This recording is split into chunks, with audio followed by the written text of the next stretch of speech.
Ардагер педагог, журналист, балдар акыны, Кыргыз Республикасынын билим берүүсүнүн мыктысы, Кыргыз өкмөтүнүн балдар адабияты жаатындагы сыйлыгынын лауреаты, китептин автору Амангелди Мисиров көп жылдар бою мектептерде, редакцияларда эмгектенген.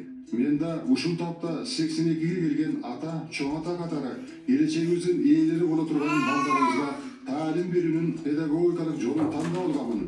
Ошондой эле балдар туурасында көптөгөн чакан аңгеме ырларды, жомокторду жазып, түстүү сүрөттөрдүн коштоосунда өз каражатымдын эсебинен китеп кылып чыгарып бератам дейт ардактуу карыя, педагог жана жазуучу. Ардагер калемгер балдардын жан дүйнөсүндөгү, дүйнө таанымындагы жана кабылдоосундагы өзгөчөлүктөрдү жакшы багандап, өзүнүн бийик акыл парасаты менен түшүнөт. Жаратылыштын ыйыктыгын балдардын кабылдоосуна жараша мыкты чеберчилик менен көркөмдөп, алардын назик сезимин ойготууга аракеттенет. Автор кыска-кыска ыр аңгемелери аркылуу балдарды кыргыз элинин нукура каада салттарынан, накыл кептеринен, тарбия таалиминен өрнөк алууга багыттап, алардын инсандык мыкты сабаттарынын мүнөздөрүнүн ойгонушуна жол көрсөтөт. Ал өзүнүн уулу Миртемирдин окуусунда кызы Нуржамалдын көмөгү менен чакан аңгеме жомокторуна жаңыча түс берип, жан киргизип, YouTube'га кийилип жатышат. Мына ушундай аракеттер менен ал чоң ата, ардагер педагог жана жазуучу катары жаш балдарга таалим тарбия берүүнүн таасирин арттыруу аракетин көрүп келатат. Бул аталар күнү деп бир эле карыган кишилер эмес, ошол ким ата энели болуп бала чака багып жүргөн болсо ошолордун баарынын күнү. Ушуга биз кубанышыбыз керек. Президентибиз ар бир инсанга, ар бир адамга көңүл буруп бардыгына камкордук кылып атат. Бул жакшы нерсе. Эми бул мугалимдердин ой максаты эле келечек муун балдар тарбиялуу болуп, өнүп өсүп, балдар бир кесипке ээ болуп келечекте ошол ким ата энели болуп бала чака багып жүргөн болсо ошолордун баарынын күнү. Ушуга биз кубанышыбыз керек. Президентибиз ар бир инсанга, ар бир адамга көңүл буруп бардыгына камкордук кылып атат. Бул жакшы нерсе. Эми бул мугалимдердин ой максаты эле келечек муун балдар тарбиялуу болуп, өнүп өсүп, балдар бир кесипке ээ болуп келечекте бир мекендин керегине жарай турган адам болсун деп бардык эле мугалимдердин тилеги.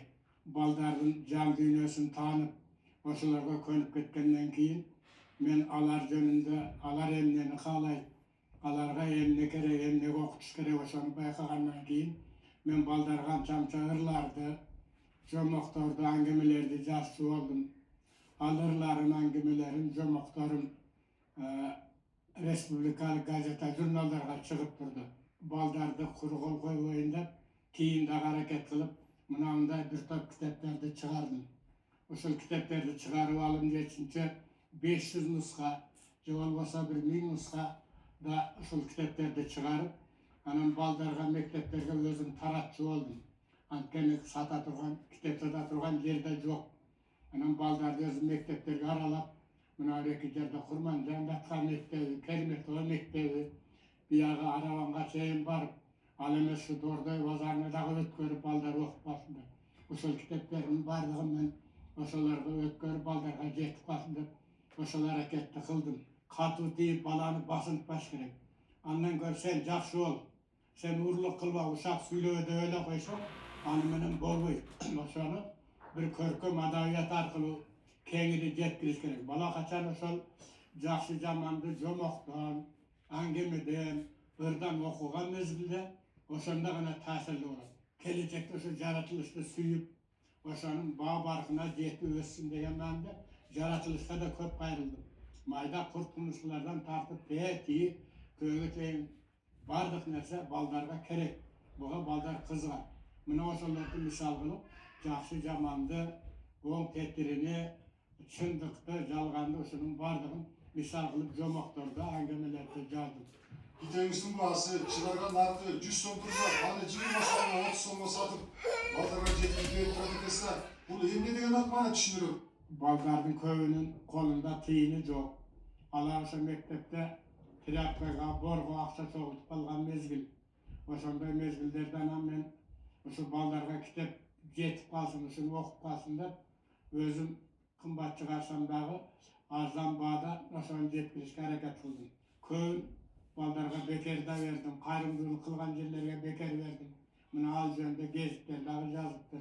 Satpay jönleri tarassam bolmaz. Bırak çındığında içine bir kıyım tölese, anan keyin kitapın barkından jetkide ekeni. Jönle berip koysam, ana alıp algandan keyin barkına jetpey, taşlap koyusu da mümkün. Uşunday zamanda argasızdan emi baldarda telefon karmaydı dep, biroq baldarga birinciden eskertүү menen, ata-enäniň ruhsaty menen, mugallimleriň ruhsaty menen körgüledip, oşondan ümit kılıp anan baldarga eskertip, uşul internetke telefonga dagı kirgizүүge toora geldi.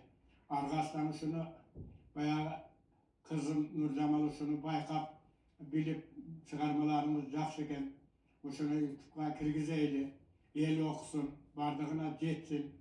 Bu kitaplar az bardığı jete berbeydi. Hazır bardığı telefonu karap kalan, telefondan okup öğrenip, atada uşu kızım köp hareket kılıp, uşun kitaplarda hazır telefonu internetke kirgizdi. Atalar günü menen bardığın elibizdi kutlukdayıp. Hem uşu atalar eneler baldarına köngül bölüp, uşu aşmanımızı açıp, jakşı günderde, jakşı mezgillerde kitap baldarın kitap okusuna köngül burup, baldarda tınçaman jakşı jaka başlap östüre öğrenip.